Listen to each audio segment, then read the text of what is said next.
just doing a startup like this is a slog, though. I mean, it really is. There's a lot of days where you go, oh my God, what have I gotten myself into? And the challenge for the leader of that organization is to really remain so positive in all situations and have the perseverance needed to boost the team up, to keep everybody motivated, even when you're having doubts yourself.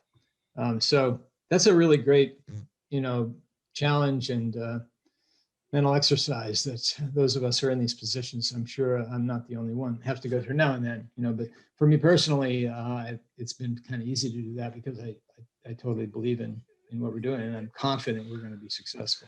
Yeah, I always consider entrepreneurship. It's like being dropped in the middle of it's like being dropped in the middle of the ocean at night, and you got to swim to land. You're like, all right, Yeah. which way do I go? How do I know I'm heading to land and not further out to sea, right? And right, exactly. it's there's that feeling of panic in there sometimes, but then you start to slug. Yeah, you start to you see it along.